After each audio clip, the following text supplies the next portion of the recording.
ஐந்தாம் வசனம் வரை. அப்புறம் எபிஸ்டல் யார் படிச்சிங்களோ எபிஸ்டல் அது அந்த வார்த்தையும் வைத்துக் கொள்ளுங்க. ரோமர் எழுதின நிருபத்திலே 14ஆம் அதிகாரம் யார் வாசிச்சாங்களோ அது ரெடியாக வைத்துக் கொள்ளுங்கள், இல்லாட்டி மற்றவர்களும் வைத்துக் கொள்ளுவோம். ஓகே பிரியமானவர்களே, பெரும்பாலும் நம்ம யாராவது நம்மளை குறை சொல்வதற்கு யாருமே விரும்புறதில்லை. என்னை பெற்று யாராவது குறை சொல்லணும்னாக்க எனக்கு பிடிக்காது. ஆமாவா இல்லையா? Right? Normally we don't like others to condemn or comment on us. Is it correct or not?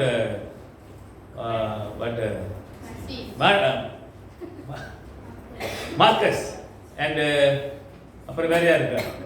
Mercy. அப்புறம் ஓகே மெல்வின். உனக்கு யாராவது ஸ்கூல்ல யாராவது பிள்ளைங்க யாராவது ஸ்டூடெண்ட் உன்னை கெட்டதா பேச உனக்கு பிடிக்குமா? பிடிக்காது தானே? அப்ப என்ன பிடிக்கும்? நல்லா சொல்லுப்பா, நல்லதா சொல்லணும். எல்லாருக்குமே அப்படிதான். என்னை பற்றி நல்லதா சொல்லணும், என்னை பற்றி புகழணும் என்றுதான் எல்லாருமே விரும்புவார்கள் இல்லவா? யாருமே நம்மளை யாரும் குறை சொல்றது யாருமே பிடிக்காது. ஓகே, நல்லது அப்படி சொன்னாரு. ஓகே, நல்லதாக சொல்லதான் எல்லாருமே விரும்புவார்கள். ஆனா இங்கு வசனத்திலே நீங்கள் குற்றவாளிகள் என்று தீர்க்கப்படாதபடிக்கு மற்றவர்களை நீங்கள் என்னது குற்றவாளிகள் என்று தீர்க்காதீர்கள். இந்த அப்படித்தானே இன்னைக்கு எல்லாமே அப்படிதான் பேசிக்கிறோம் இல்லவா? அங்க கர்த்தருக்கு அழகாக சொல்லுகிறார். See, do not judge or you too will be judged. That's what Bible says. See, the point here what we are stressing here, Christians are not to judge hypocritically and or self-righteously. ஆங்கிலத்தில் self-righteousness and hypocritical. Hypocritical என்றா மாயக்காரர்கள் போல. அத வாசித்தோம் அல்லவா 5ஆம் வசனத்துல, மாயக்காரனே என்று. அப்ப மாயக்காரர்கள் போலவும் சுய நீதி உள்ளவர்களாக இருக்கும் போலவும் நம் மற்றவர்களே குற்றவாளிகள் என்று தீர்க்க கூடாது. அப்ப சுய நீதி உள்ளவர்கள்னா என்னது? செல்ஃபிஷ்னஸ். நம்ம பாதுகாக்கப்படணுன்றதுக்காக மற்றவங்களை யாராவது மாட்டி விடுறது கூட அப்படி இருப்போம். அப்படித்தானே அரசியல் அப்படிதான் இருக்குது. அவன் மற்றவங்களை எல்லாம் நல்லா முன்னேறதுக்காக எதை இருந்தாலும் செய்யலாம். தான் காப்பாற்றுவதற்காக, தான் முன்னேறுவதற்காக எதை என்ன வேண்டாலும் செய்யலாம் என்றுதான் மனிதர்கள் இன்று அப்படியாக இருக்காங்க. அதான் கிறிஸ்து என்ன சொல்றார்? See what Christ is commenting here. See, we first must evaluate a person's character.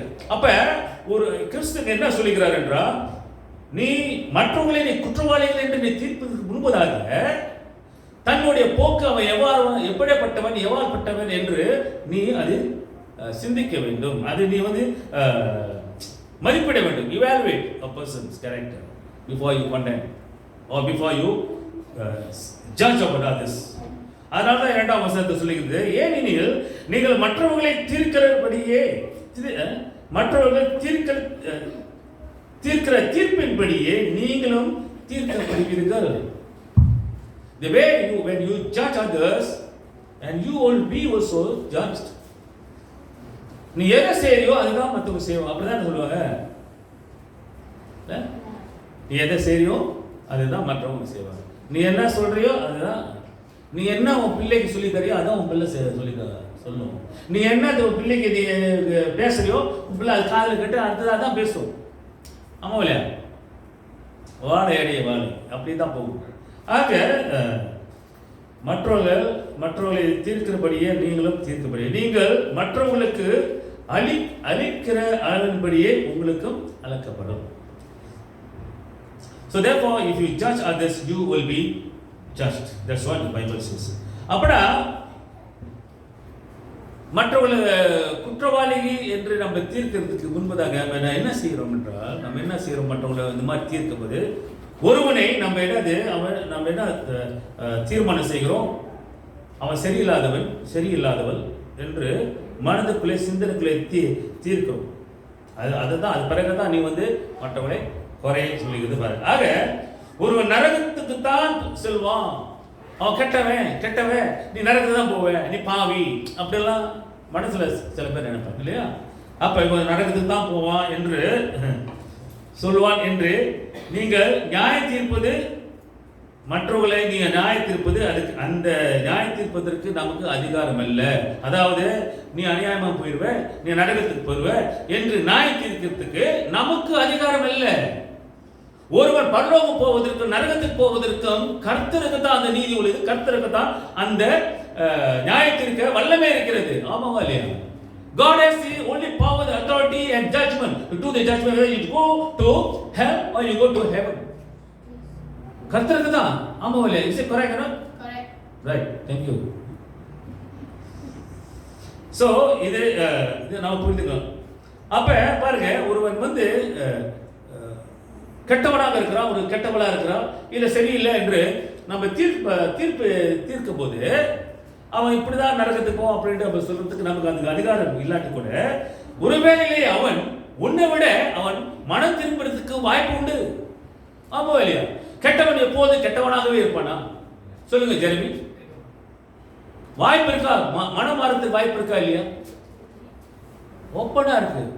உன்னோட இஷ்டம், நீ இந்த இல்லாட்டி போ அப்படிங்கிறது நம்முடைய இஷ்டம். சரிதானுங்களே இந்த தேவா? நம்ம எப்படி வேணா இருக்கலாம், நம்முடைய இஷ்டம் இல்லையா?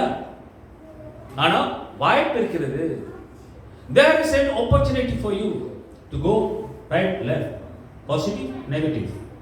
அப்ப நமக்கு இப்படி விட்டு இப்படிப்பட்டவர்களை நம்ம குறை சொல்லும்போது நம்ம யோசிக்கணும், அவனும் ஒரு நாளைக்கு மனம் திரும்புவதற்கு வாய்ப்பு உண்டு. அதனால நீ நியாயம் தீர்க்காத. சிலுவையிலே பக்கத்துல இயேசு கிறிஸ்து பக்கத்துல இருந்துகிட்டு சொன்ன கேட்டாங்க, ஆண்டவரே எனக்கு பரலோகத்துல இடம் கொடுப்பீரா அப்படி. ஆமா தானே? திருடன் கேட்டேன். திருடன் யாரு? திருடன். திருடனுக்கு என்ன கிடைச்சிச்சு? மன்னிப்பு. அது பிறகு பரலோகத்துல அவனுக்கு என்னது? பரதேசத்தில் என்னோட இருப்பாய். கடைசி நேரத்துல கேட்டான். நீ சொல்லலாம், ஐயோ திருடன், அவன் பாவி, எப்படி ஆண்டவர் கொடுக்கலான்னு கொடுத்தாரு. அப்ப நம்ம நியாயத்துக்கு முன்பாக நம்ம யோசிக்கணும், அவன் நரகத்துக்கு தான் போவான் அப்படின்னு. அது அவனுக்கு ஒரு வாய்ப்பு வந்தது இல்லவா? அதே போல தான் பிரியமானவர்களே, நமக்கு ஆண்டவர் வாய்ப்பு கொடுத்துருக்கிறார். நமக்கும் இடம் உண்டு. There is an opportunity. Chances are there for us to come back. God will answer for you. ஆக தூய்மை நாடுகிறவன், அதாவது பரிசுத்தவான், பரிசுத்தமா இருக்கிறவன், when you have the pureness, the purity in your heart, அப்ப ஒரு பரிசுத்த உள்ளத்தை இருக்கிறவன் மற்றவர்களை குறை சொல்லிக் கொண்டே இருக்க மாட்டான் இல்லையா? நமக்குள்ள பரிசுத்த ஆவி இருக்கு, நான் ஆவியில இருக்கிறேன், தூய்மையானவள் என்று நம்ம சொல்லிக் கொண்டு தான் இருக்கோம் அல்லவா? ஆனா அப்படியேப்பட்ட தூய்மையான எண்ணம் கொண்டு தூய்மையான இருதயம் உனக்கும் எனக்கும் இருக்குமானால் குறையே பார்த்துட்டு இருக்க முடியாது, குறையே சொல்லிக் கொண்டு இருக்க மாட்டார்கள். ஆமா இல்லையா? எப்படிப்பட்டவர்கள்? எப்படிப்பட்டவர்கள்? தூய்மையானவர்கள். அப்ப தூய்மையானவர்கள் என்றால் சிந்தனையில நல்ல எண்ணம், இதயத்தில் ஒரு நல்ல எண்ணம், அன்பு, பாசம், எப்படிப்பட்டவர்கள் தான், அதான் தூய்மை. அப்ப இப்படிலாம் இருந்துச்சுனாக்கா நம்மளை மற்ற பார்த்து குறைய இருந்தா கூட பரவாயில்ல அப்படின்னு மன்னிக்கிற சிந்தனை உயரா நம்ம இருப்போம். ஆமா இல்லையா? ஏன்னா கர்த்தர் நம்மளை மன்னிக்கிறார். அதே போல அந்த மன்னிப்பு சிந்தனை நமக்கு உள்ள வரும். ஏனென்றால் ஆவியானவர் உன்னோடு இருக்கிறதுனால, ஆண்டவருடைய பாவத்தை என்னுடைய குற்றங்களை மன்னித்ததுனால நானும் அப்படிதான் இருப்பேன் என்று நீ தீர்மானிக்கணும். அதேதான் அன்பு இல்லையா? அப்ப அப்படிப்பட்ட ஒரு தூய்மையான நம்ம உள்ளம் சிந்தனை இருக்குமானால் மற்றவர்கள் செய்யும் பொழுது நம்ம குறைய பார்க்க மாட்டோம். குறைய இருந்தா கூட மறந்துட்டு அவர்களுக்கு நம்ம புத்திமதி சொல்வதற்கு நம்ம ஏகமனதாய் செல்வோம். ஆமா இல்லையா? ஆமா, நானே சொல்றேன். ஆக பிரியமானவர்களே, இப்படிதான் ஜக்கரியால சொல்றாரு. ஜக்கரியா சொல்ற, என் சகோதரனுக்கு விரோதமாய் தன் இருதயத்திலே தீங்கு நினையாமலும் இருங்கள் என்றார். ஜக்கரியா தீர்க்கதரிசி இப்படியாக சொல்றார், சகோதரனுக்கு விரோதமாய் தன் இதயத்திலே தீங்கு நினையாமலும். அப்ப நம்ம இதயத்திலே தூய்மையானவர்கள் இதயத்திலே தீமை நினைக்க மாட்டார்கள். தூய்மையானவர்கள் இருதயத்திலே தன் சகோதரனை பற்றி என்ன நினைக்க மாட்டார்கள்? தீமை நினைக்க மாட்டார்கள். பரிசுத்தவான்கள் தூய்மையானவர்கள் எப்படி நினைப்பார்கள்? நல்லதா நினைப்பாங்க. நல்லதா சிந்திப்பான், நல்லதா செய்வான். ஆக இதுதான் பிரியமானவர்களே, ஆண்டவர் இப்படியாக இது சொல்றது, குற்றவாளிகள் என்று நீங்கள் தீர்க்காதீர்கள். இந்த வசனம் நம்ம வாசிக்கும் போது நமக்கு மேலோட்ட வசம் என்னமோ அப்படியே மேலே அப்படியே போகும். ஆனால் இல்லை, அது ஆழமாக நீங்கள் ஆராய்ந்து அது தியானிக்கும் பொழுது நம்ம பொசிஷன், நம்ம எந்த நிலையில் இருக்கிறோம் என்று நம்ம சிந்திக்கலாம். அதை தான் இயேசு சொல்றாரு. நீங்க ரோமர் யார் வச்சா எடுத்து சொன்ன, அப்பயே சொன்னேன், எடுத்து வைத்துக் கொள்ளுங்கள். ரோமர்ல பார்த்தீங்கன்னா 14:10 வாசிங்க. யார் எடுத்தாலும் வாசிக்கலாம். இப்படி இருக்க நீ உன் சகோதரனை குற்றவாளி என்று தீர்க்கிறது என்ன? என்னது இப்படி இருக்க? 14 உன் சகோதரனை குற்றவாளி என்று தீர்க்கிறது என்ன? நீ உன் சகோதரனை அல்பமாய் எண்ணுகிறது என்ன?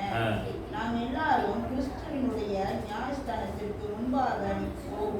நியாயஸ்தானத்திற்கு முன்பாக நிற்போமே.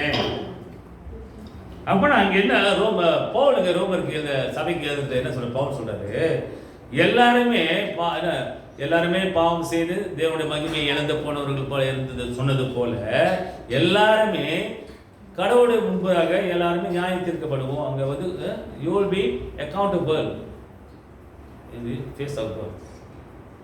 அப்ப நீ உன் சகோதரனுக்கு குற்றவாளி என்று தீர்க்கிறது என்ன? நீ மற்றொரு குறை சொல்றது உனக்கு என்ன அதிகாரம் இருக்கு? அதுதான் பவுல் சொல்றார். அது சரியில்லை.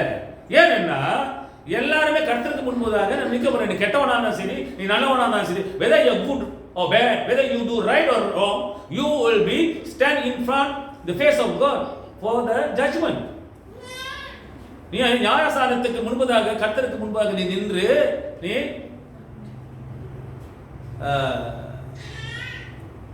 அவர் நியாய தீர்ப்புக்கு நீ முன்னால நிற்ப. நீ நல்லவனா இருந்தாலும் சரி, நீ கெட்டவனாக இருந்தாலும் சரி, நீ சரியானவனா இருந்தாலும் சரி, நீ சரி இல்லாதவனா இருந்தாலும் சரி, நீ கடவுளை சன்னிதானத்துக்கு முன்பதாக நீ நிற்க வேண்டும். அங்க கர்த்தர் தான் உனக்கு நியாய தீர்ப்பார் ஒழிய, நீ சாதாரண மனிதனுக்கு மனிதன் நீ நியாய தீர்ப்பதற்கு உனக்கு அதிகாரம் அல்ல அல்லவா? நம்ம வேற மாதிரி நம்ம என்னமோ செய்ய பார்க்கணும். ஆக அதுதான் இயேசுக்கு 10ஆம் வசனம் வாசித்த பிறகு 12ஆம் வசனம் வாசிக்க. வேற யாரு? ஆதலால் 12ஆம் வசனம். ஆதலால் தன்னில் ஒருவரும் தன்னை குறித்து தேவனுக்கு கனம் ஒப்புவிப்பார்.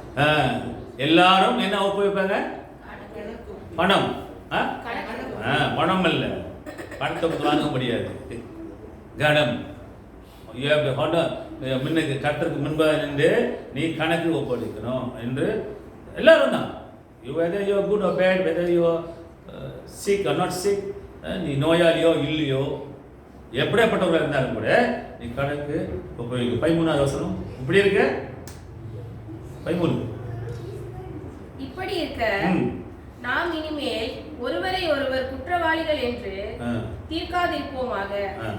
ஒருவனும் தன் சகோதரனுக்கு முன்பாக தடுக்கலையும் இடரலையும் போடலாகாது என்று தீர்மானித்துக் கொள்ளுங்கள்.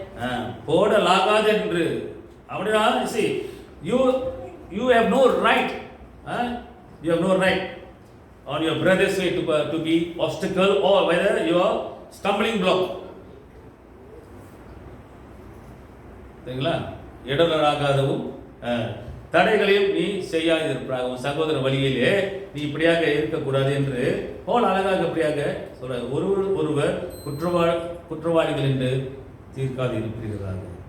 அப்ப நம்ம அப்படியே இருக்கக்கூடாது என்று கர்த்தர் இங்கே சொல்ல. அதனால தான் இயேசு கிறிஸ்து தன்னுடைய சீஷர்களுக்கு இப்படியாக அதான் எடுத்து சொல்றாரு.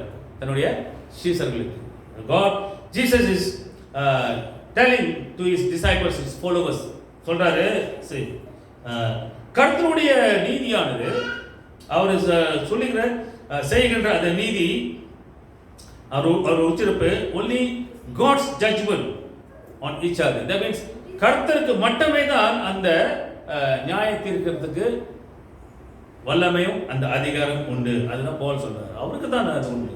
அதான் எல்லாம் ஞானஸ்தான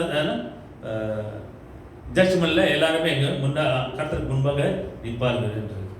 ஆக நீ ஒரு சகோதரனை அற்பமாய் எண்ணுகிறது என்ன என்று நம்ம வாசிச்சோம். So for we all stand before God's judgment seat. All Christians will be judged and the judgment will be based on his works. எல்லா கிறிஸ்தவர்களும் நியாய தீர்க்கப்படுவார்கள். நீ எப்படிப்பட்டவனா இருந்தாலும் சரி, எல்லா கிறிஸ்தவர்களும் நியாய தீர்க்கப்படுவார்கள்.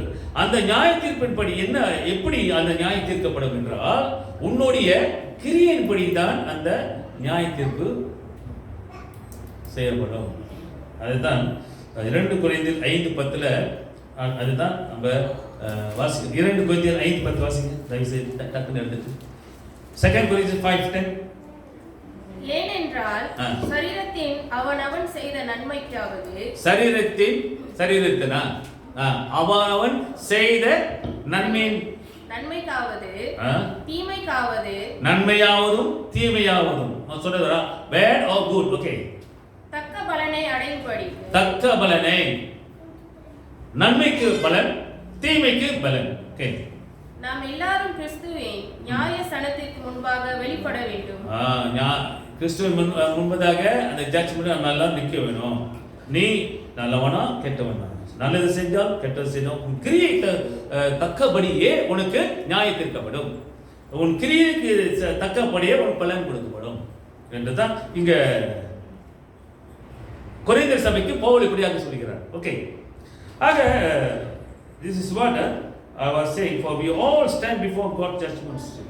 So therefore all Christians will be judged, and the judgment will be based on your work, your action. உன்னுடைய கிரியை தகுந்த மாதிரி தான். 3வது வசனம் மத்தேயு 7:3 வாசிங்க. நீ உன் கண்ணில் இருக்கிற உத்திரத்தை உணராமல் உன் சகோதரன் கண்ணில் இருக்கிற துரும்பை பார்க்கிறது என்ன அர்த்தம்? உன் கண்ணில் உள்ள உத்திரத்தை உணராமல், அப்படியா உன் கண்ணுல என்ன இருக்குது? தூசி. போட மாட்டேன் படம். ஓகே, நம்ம கண்ணுல பெரிய தூசிகள் இருக்கும் இல்லையா, அழுக்கெல்லாம் இருக்கும். அது நம்ம அந்த அழுக்கு வந்து கழுவ மாட்டோம். காலையில் கேச்சோன்னா கழுவுறதான் இல்லையா, அது நம்ம உணர மாட்டோம். அந்த அழுக்கெல்லாம் இருக்கு, உள்ளுக்கு இருக்கிறதுலாம் உணர மாட்டோம். ஆனால் நம்ம என்ன செய்வோம்? மற்றவருடைய சகோதர கண்ணில் இருக்கிற துரும்பை பார்க்கிறது என்ன அப்படிதான் ஆண்டவருக்கு சொல்லிக்கிறார். உங்ககிட்டயே 7-8 குறைகள் இருக்கு இல்லையா, நீ மற்றவர்களை பார்த்துட்டு இருக்கிறியே அப்படிதான் ஆண்டவருக்கு உணர்த்துறாரு இந்த சீஷர்கள். இன்றைக்கு அதுதான் பிரியமா இருக்கு, நமக்கு சொல்ற மாதிரி தான் இது. அங்க சொன்னது தான் இந்த வார்த்தை இன்னைக்கு நமக்கு போகுது இல்லையா. இன்னைக்கு அப்படித்தானே இருக்கு, சபையும் அப்படித்தான் இருக்கிறது, வேலை இடத்திலும் அப்படித்தான் இருக்கிறது, மக்கள் வெளியும் அப்படித்தான் இருக்கிறார்கள். இது இயல்பு. இதெல்லாம் நீ கண்டு தெரியாத மாதிரி தான் கிறிஸ்தவர்களாக இருக்கிறதுனால நம்ம உண்மையாலுமே அந்த பியூரிட்டி, அந்த பரிசுத்தமா சொன்ன பியூரிட்டி, அது என்ன சொன்ன, தூய்மையான, அந்த தூய்மையான உள்ளம், தூய்மையான எண்ணங்கள் உடையரா இருந்தா நம்ம இதெல்லாம் பார்த்தா நம்ம தெரியாது, கண்டு கண்டாத மாதிரி போயிடணும். எப்படி இதெல்லாம் எப்படி கண்டு கண்டது இல்லை. அதாவது ஒருத்தர் வந்து ஒரு குறையாக இருக்கிறாங்க, குறையாக பேசுகிறார் என்றால் விட்டுறணும், அதில் போயிட்டு நீ மாறக்கூடாது, அதில் போயிட்டு. ஆக இங்க என்ன சொல்லுகிறது, நம்ம கிட்ட இருக்கிறது குறைகள் நிறையலாம் இருக்கலாம், ஆனாலும் நம்ம மற்றவருடைய குறைகள் பார்ப்பதற்கு தான் நம்ம முந்திக் கொள்கிறோம். There are a lot of things that you have in your life back of you. ஆனா ஆண்டவர் நம்முடைய தவறுகளை பாவங்களை பின்னாலே போட்டு மறைக்கிறார். ஆனா மனிதனோ அதை எடுத்து முன்னாலே வைக்கிறான். கர்த்தரோ பின்னால வைக்கிறார், ஆனா மனிதனோ தன்னை மறந்து முன்னால வைத்து முன்னால பார்க்கிறான். எல்லாத்தையும் என்ன செய்கிறார்கள், எதை பேசுகிறார்கள், இதுதான் உலகம். இல்ல நாட்டுக்கு நாடு அப்படிதான் இருக்கு. என்ன செய்கிறார்கள், யார் என்ன பிடிக்கலாம், கொள்ளடிக்கலாம், அப்படிதான் இருக்கு. அது தன் நாட்டில் உள்ளது வந்து பார்க்க மாட்டாங்க. மற்ற நாட்டில் என்ன இருக்கு, அங்க என்ன பிடிக்கலாம், ஆளலாம் என்று அதுதான் அடிச்சுக்கிறாங்க. இப்ப உக்ரைனுக்கு ரஷ்யா, இஸ்ரேல் பாலஸ்தீன், அங்க காசா, இஸ்ரேல் நாட்டுக்கு நாடு என்ன பறிக்கலாம்? தன்னுடைய இடத்துல இருக்கிறது வைத்துக்கு அது வைத்தது இல்லாமல் மற்றவருடைய காரியத்திலையும் பொருளையும் இப்படியாக தான் பார்த்து கொண்டிருக்கிறார். அதான் சொல்றாரு, see, let me take out the speck out of your eye when all the time there is a plank in your eyes. அதாவது நான் உன் கண்ணில் உள்ள உத்திரத்தை எடுக்கிறேன், சகோதரன் கண்ணில் திரும்ப பார்க்குது என்ன, உன் கண்ணில் உள்ள உத்திரத்தை இருக்கிறது, அது நீ உணர்ல. ஆனா இங்க பாருங்க, ஆங்கிலத்தில் என்ன சொல்லுது, there is a plank. நீங்க பார்க்கிற படத்துல பார்த்தா கட்டை பலகை, சகோதரன் கண்ணுல தூசிதான் இருக்கு. இங்க என்ன சொல்றா தெரியுமா, ஆனா உன் கண்ணுல என்ன தெரியுமா, பெரிய பாலமே இருக்கு உங்களுக்கு. புரியுதா? இங்கிலீஷ் அதான் is telling plank. So that's only a sawdust inside your friends, your neighbor's eyes, but there's a plank inside your eyes. எப்படி இருக்கு? அப்படின்னா உங்கள்கிட்ட இருக்கிறத நிறையங்க, நிறைய பொருள் இருக்கு, அது நீ உணர மாட்ட. ஆனா மற்றவங்களுடைய சின்னதாக இருக்கும் அவங்ககிட்ட, ஆனா அதுதான் நீ பார்ப்ப. சின்ன குறைய இருக்கும், அதுதான் நம்ம பார்ப்போம். பெருசாக பார்ப்போம் அதை, சின்ன குறை. அதுதான் ஆண்டவர் சொல்றாரு. ஆங்கிலம் அழகா போட்டிருக்கு, let me take out the speck out of your eye when all the time ஒரு எப்பொழுதுமே எப்பவுமே இருக்குது. புரியுதுங்களா? எப்பவுமே இருந்து கொண்டே இருக்குது உங்ககிட்ட குறைய, ஆனா நீ மற்றவரை பார்க்கிற. அது ஆனா உங்ககிட்ட இருக்கிற பெரிய பலகை, பெரிய பாலம், பிளாங்க், அது நீ மறந்துட்டு. அப்ப இங்க என்னன்னா பிரியமானவர்களே, what's the point here? See, you can't help someone else overcome their fault. அதாவது நீ மற்றவர்களுடைய குறைகளோ மற்றவர்களுடைய தவறுகளையோ வந்து மேற்கொள்வதற்கு ஒன்றால முடியாது. ஏன்னாக்கா see why? Because you have not yet overcome your own. புரியுதுங்களா? அதாவது உன் சொந்த பிரச்சனையை மேற்கொள்வதற்கு இல்ல முடியல. உன்னோட சொந்த பிரச்சனையை ஒன்னே மீட்டுக் கொள்வதற்கோ அதை மேற்கொள்வதற்கோ உன்னால முடியல. ஆனா நீ எப்படி மற்றவருடைய குறைகள், மற்றவருடைய காரியத்திலே வந்து நீ மேற்கொள்வ? அவங்களோட தவறுகளை எப்படி அதுல இருந்து நீ எப்படி விடுதலை ஆகுவ? நீ சொந்த பிரச்சனையிலிருந்து நீ ஒன்னால விடுதலை ஆக முடியலையே, நீ எப்படி மற்றவருடைய காரியத்தில் போயிட்டு அவர்களுக்கு என்ன உதவி செய்ய முடியும்? நீ உன்னோட பாரு. அப்புறம் தான் அதான் சொன்னது, உன் முதல்ல உன் கண்ணில் உள்ள உத்தரத்தை நீ எடுத்துக்கொண்டு அப்புறம் தான் நீ திரும்ப பார்க்க அழகா தான் போட்டுச்சு இல்லையா, தெளிவா இருப்பாய் என்று. ஆக 4வது வசனத்தில் வாசிக்கிறது, வாசிக்குமா? இதோ உன் கண்ணில் உத்திரம் இருக்கையில் உன் சகோதரனை நோக்கி நான் உன் கண்ணில் இருக்கும் துரும்பை எடுத்து போடட்டும் என்று நீ சொல்வது எப்படி? அப்ப அதான் சொன்னேன், மனசே இருக்கிறது அங்க. நீ எப்படி மற்றவனுடைய காரியத்துல மற்றவனுடைய குறைகளை நீ எப்படி தீர்ப்ப? நம்மகிட்டயே நிறைய பிரச்சனை இருக்குது இல்லையா? அதான் இயேசு வந்து இந்த இங்க கேட்டுக்கொண்டு இருக்கிற இந்த சீஷர்களை பார்த்து சொல்றாரு என்னன்னாக்கா, அதான் சொன்னார் ஆங்கிலத்தில், how can you take out the speck out of your neighbor's eyes if you can't take out the log out of your own eye என்று. அப்ப பிரியமானவர்களே, இங்க மற்றவர்கள் சரியா, நான் சொன்னது மற்றவர்கள் சரியா, ரைட்டா, இல்ல பிழையா, தப்பா, இல்ல நல்லவர்களா, நல்லதா, இல்ல கெட்டதா என்று பார்ப்பதற்கு முன்பதாக இதெல்லாம் பார்ப்பதற்கு முன்பதாக நான் சரியா இல்லையா என்று அறிய வேண்டும். You have to analyze about yourself, whether you don't go and see what is right and what is wrong, who is right, who is wrong. இதெல்லாம் பார்க்காம who is good, who is bad, யார் கெட்டவர்கள் யார் நல்லவர்கள் என்று நீ பார்க்காதபடிக்கு முன்பதாக you have to analyze by yourself that whether you are in the right position or wrong position, whether you are bad or good. நீ செய்கிறது நல்லதா கெட்டதா என்பது நீ உன்னை நீ ஆராய்ந்து பார்க்க வேண்டும். மற்றவர்களுக்கு பார்ப்பதற்கு முன்பதாக நான் சரியா இல்லையா. இப்ப பாருங்க ஒருத்தருக்கு வந்து தவறு பண்ணிட்டாங்களா, எதாவது தவறு செஞ்சிட்டாங்களா, அதிலே போட்டு அமுக்க கூடாது, அதே போட்டு குறை சொல்லிக்கொண்டே இருக்கக்கூடாது. அது தவறு. இது செஞ்சு சரியில்லை, அது சொல்லி காட்ட நமக்கு அதுவே நம்மளை வந்து இன்னும் அவங்கள தீமையான இதுக்கு இன்னும் கொண்டு போயிடும். ஆக நம்ம மற்றவர்களுக்கு குறைகள் பார்ப்பதற்கு முன்பதாக நான் சரியா, am I right in the sight of God? I mean sight of God. கடவுளுடைய சன்னிதானத்துக்கு முன்பதாக நான் சரியா இல்லையா என்று, நான் தப்பானவரா இல்லையா என்று நாம் ஆராய்ந்து பார்க்கணும். அதனால தான் சொல்றாரு 5ஆம் வசனத்துல, மாயக்காரனே, படிங்க 5வது வசனம். மாயக்காரனே, முன்பு உன் கண்ணில் இருக்கிற உத்திரத்தை எடுத்து போடு, பின்பு உன் சகோதரனின் கண்ணில் இருக்கிற துரும்பை எடுத்து போட வகை பார்ப்பாய். அதான் சொல்றாரு, மாயக்காரனே, யூ ஹிப்போக்ரிட். அதான் சொன்னல ஆரம்பத்துல, Christian is not judged hypocritically or self-righteously. அதாவது மாயக்காரரை போலவும் சுய நீதி உள்ளவர்களாக இருக்கவும் நீ மற்றவர்களை குற்றப்படுத்தாதே.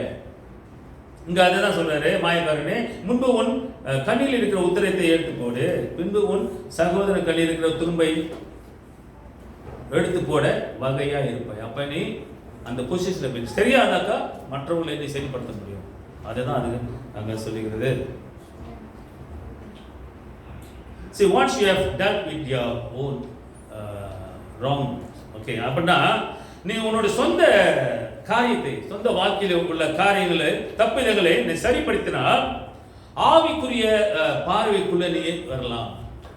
நம்முடைய பார்வைகள், நம்முடைய தவறுகள், நம்ம குற்றங்கள் எல்லாம் நம்ம முதலாவது நம்ம சரிப்படுத்தி கொண்டோம். ஆனால் அப்பொழுதுதான் மற்றவருடைய செயல்களும் மற்றவர்களை பார்ப்பதற்கு நீ வகையா இருப்பாய். Then you will see. அப்ப அந்த ஆவிக்குரிய பார்வைக்குள்ள நம்ம பார்க்கும்போது நம்ம தெளிவாக இருக்கும். See, then when you dealt with your own wrongdoings and anything, then only then your spiritual visions will be much more clearer. அப்பொழுதுதான் தெளிவாக இருக்கும் இல்லையா? அப்ப நான் சரிப்படுத்தி கொண்டேன். அப்ப நம்ம சரிப்படுத்தி கொண்டோம். முதல்ல சரிப்படுத்திக்கிட்டோம்னாக்கா அப்பதான் மற்றவருடைய குறைகள், மற்றவருடைய தவறுகள் பார்க்கறதுக்கு நமக்கு தெளிவா தெரியும் இல்லையா? அதுதான் சொல்றோம், ஓ கிளியர். நம்முடைய தவறுகளை சரிப்படுத்தியோமானால் நம்முடைய பார்வை மிக மிக தெளிவாக இருக்கும். அடுத்தது பார்க்கிறோம், 2வது வசனத்துல கடைசி கீழே வாசிக்கலாம். 2வது வசனம். ஏனெனில் நீங்கள் மற்றவர்களை தீர்க்கிற தீர்ப்பின்படியே நீங்களும் தீர்க்கப்படுவீர்கள், நீங்கள் மற்றவர்களுக்கு அளக்கிற அளவின்படியே உங்களுக்கும் அளக்கப்படும். மற்றவர்களை அந்த கீழே வருது, செகண்ட் சென்டென்ஸ் வாசி.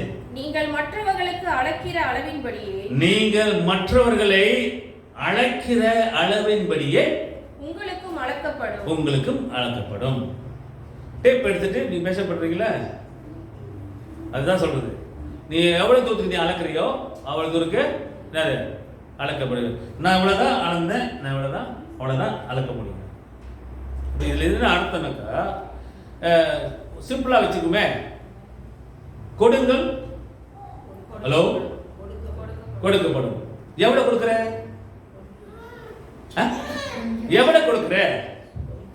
எவ்வளவு இல்ல, எவ்வளவு தமிழ் வார்த்தை அவன் இவள் அவள இல்ல, எவ்வளவு, ஓகேயா?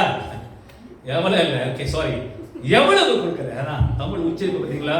எவ்வளவு கொடுக்குறேன்னா வேற மாதிரி போயிடும். எவ்வளவு கொடுக்குற? ஓகே, ஹலோ,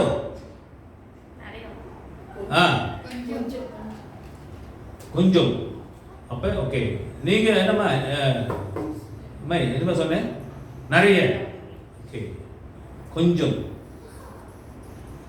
எங்க கொடுக்குறீங்க? ஆமா, அப்ப நீங்க ஆண்டவருக்கு கொஞ்சம் கொடுக்குறீங்க, நீ ஆண்டவருக்கு ரொம்ப நிறைய கொடுக்குற. ஓகே, அடுத்த வாட்டி நான் ஜோன்சன் கேட்பேன், யார் நிறைய கொடுத்துருக்கா அப்படின்னு. ஓகேயா? கொடுங்கள், எவளுக்கு அவளை நீ அளவுக்கு அடக்கிறாயோ அவள் அவளுக்கு அடக்கப்படுவாய். எவளுக்கு எவளுக்கு நீ அன்பு காட்டுகிறாயோ அவள் அவளுக்கு நீ உனக்கு அன்பு கிடைக்கும். எவளுக்கு எவ்வளவு நீ வந்து பகைமை காட்டுகிறாயோ அந்த அளவுக்கு பகைமை உனக்கு வரும். The more you are kind, you will be, people will be very kindness to you. அதுதாங்க ரொம்ப முக்கியம். அதுதான் அளக்கிறது. நீ எப்படி நீ மன்னிக்கிறாயோ அப்படித்தான் உனக்கும் மன்னிக்கப்படும். நீ எவ்வளவுக்கு நீ பொறுமையா இருக்கிறாயோ அந்த அளவுக்கு நீ மற்றவர்கள் உன்னிடம் நீ தப்பு செய்தா கூட பொறுமையா இருப்பார்கள். அந்த பொறுமை நமக்குள்ள இருக்கிறதா? இரக்கம் இருக்கிறதா? அதான் இரக்கம், நீதியும் இரக்கமும். நீ மற்றவர்கள் மீது நீ இறக்க காட்டுகிறாயா? இயேசு கிறிஸ்து நம்ம மீது இறக்க காட்டினார். அதனால தான் பாவங்கள் மன்னிக்கப்பட்டது. அதனால தான் நம்ம சிலுவையிலே அடிக்கப்பட்டார். அதனால தான் நம்ம ரட்சிக்கப்பட்டோம். அப்படியாக இருக்கும்போது அந்த இரக்கத்தின் அந்த குணத்துக்குள்ளே நம்ம இருக்கிறோமா? Do you have the mercy on others? நீ அந்த இரக்கத்தை உள்ளவர்களாக இருக்க வேண்டும் கிறிஸ்தவர்களே. அதுதான் எந்த அளவுக்கு நீ அளக்கிறாயோ அந்த அளவுக்கு நீ அளக்கணும். விட்டு கொடுக்க தன்மை இருக்கணும். Give and take. அந்த மாதிரி இருந்தால் தான் அதுதான் இங்க சொல்லப்படுகிறது. The way how much you measure, it will be measured to you. இப்படிலாம் நீ செய்யும் பொழுது மறுபடியும் அது திரும்பி உனக்கே வரும். ஆமாயா, விதைச்சவன் அறுவடை செய்வான் அப்படிங்கிறது. அது தமிழ் ஒரு வார்த்தை என்னது? நீ எதையே நல்லா சொல்லுங்க. இல்ல வெனைய விதைக்கிறவன்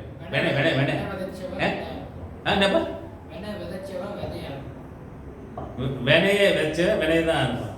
கெட்டது விதைச்சா அவன் கெட்டது வரும் இல்லையா? அதுதான் நீ எதை செய்யறியோ அதுதான் திரும்பி வரும். நீ எந்த அதான் ஆண்டவர் அழகா சொல்றாரு. எந்த அளவுக்கு நீ அளக்கிறாயோ அந்த அளவுக்கு உனக்கு அளக்கப்படும். அதான் சொன்னது.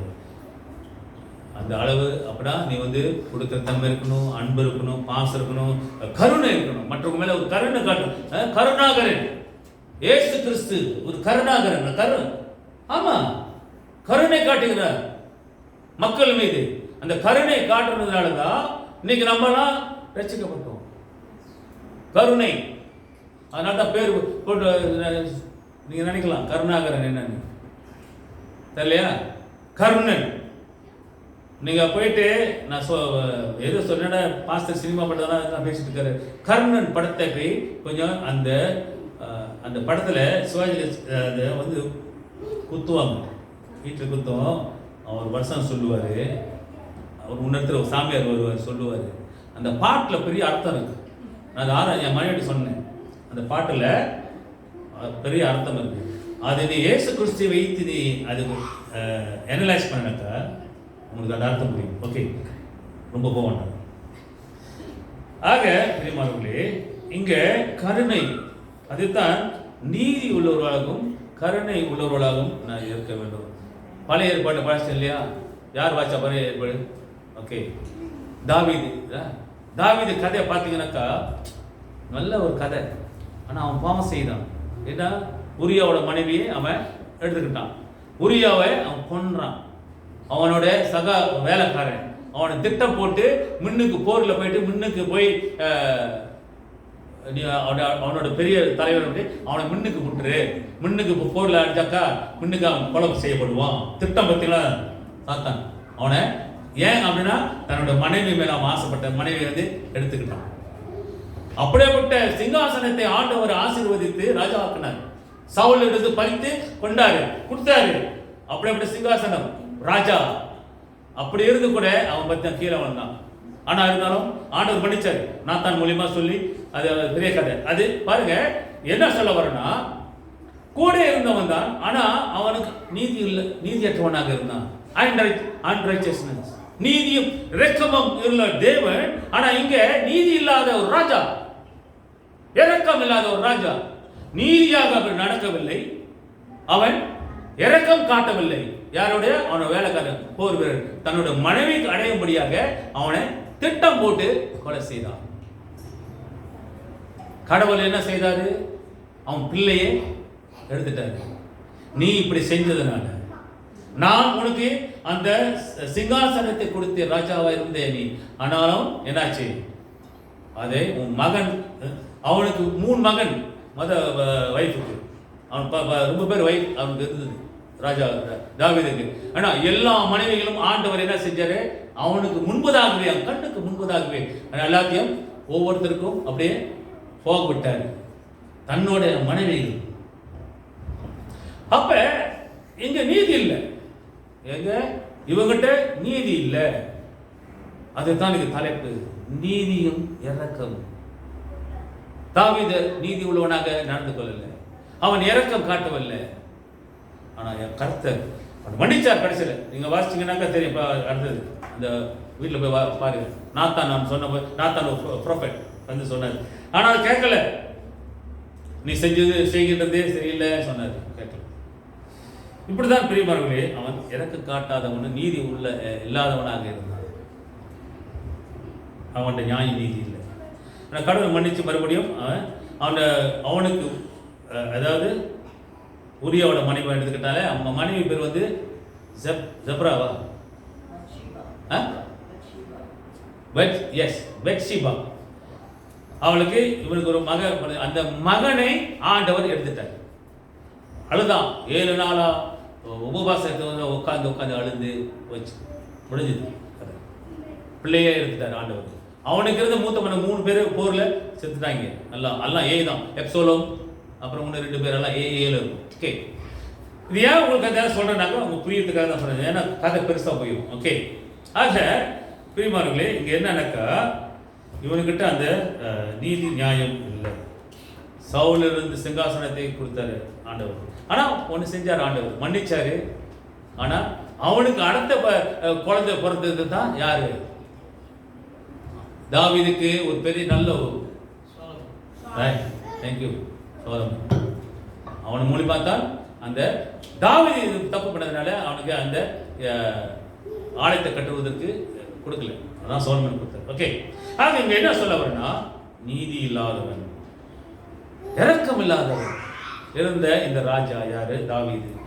சாதாரண ஒரு சின்ன காரியத்துக்காக, சின்ன காரியம் பெரிய. ஓகே, ஆக என்னன்னாக்கா ஆண்டவர் நீதி உள்ளவரும் இரக்கம் உள்ளவராக, அது நம்மளும் எதிர்பார்க்கிறார். David was not righteous or mercy. Okay, he plotted Uriah's death. He is the one. ஆக தேவன் இப்படியாக இரக்கமுள்ள தேவனாக. அது முடிவாக பிரியமானவர்களே, இங்க நான் பாட்டு மாயக்காரரே, முன்பு உன் கண்ணில் இருக்கிற உத்தரத்தை எடுத்து போடு, அப்பொழுதுதான் நீ மற்றவருடைய கண்ணில் உத்தரத்தை எடுத்து போட நீ வகையாக இருப்பார்.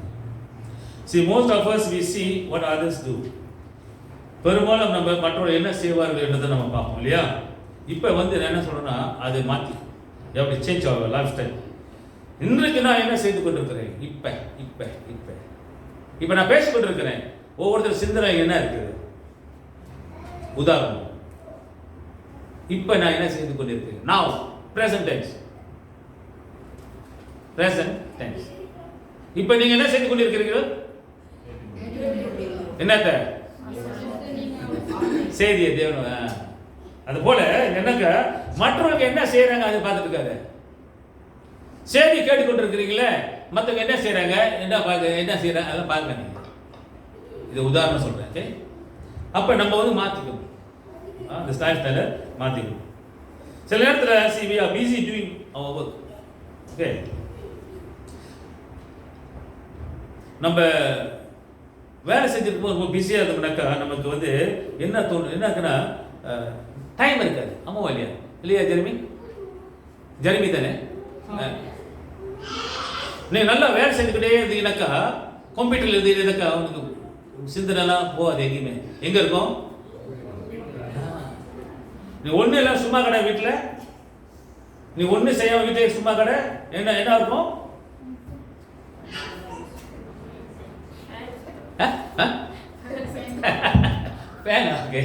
ஃபேனை பார்த்துட்டு இருக்கோம். ஓகே, இதுதான் இப்போ நம்ம வந்து மாற்றிக்கணும். ஸோ அப்போ நம்ம வந்து அப்போ மற்றவங்க வந்து கொண்டாய் பண்ணுறதுக்கு நியாயம் தீர்க்கிறதுக்கு நமக்கு நேரம் இருக்காது. Sometimes we forget our wrongdoings. சில நேரத்தில் நம்முடைய தவறுகளை நம்ம மறந்து விடுகிறோம். ஆனால் மற்றவர்களை நம்ம நியாயம் தீர்க்கிறோம். அது இருக்கக்கூடாது. In order to be not judged, so you do not judge. அதாவது நான் நியாயம் தீர்க்கப்படாதபடிக்கு நான் நியாயம் தீர்க்கக்கூடாது. நான் குற்றவாளியாக என்னை தீர்க்காதபடிக்கு மற்றவர்களை நான் குற்றவாளி என்று நான் தீர்க்கக்கூடாது. சிம்பிள், அவ்வளவுதான். ஓகே, ஆக பிரியமானவர்களே, கர்த்தர் நம்மில் இரக்கம் காட்டுகிறார். நியாயம் நீதி உள்ள தேவன் நம் மீது இரக்கம் காட்டுறது போல நாமும் மற்றவர்கள் மீது இரக்கமும் நீதி உள்ளவர்களாகவும் நாம் நடந்து கொள்வோம். உண்மையான கிறிஸ்துவ அடையாளம் அதுதான். ஆக இது கர்த்தர் தான் உங்களை ஆசீர்வதித்து காப்பாராக. எல்லா புத்திக்கும் மேல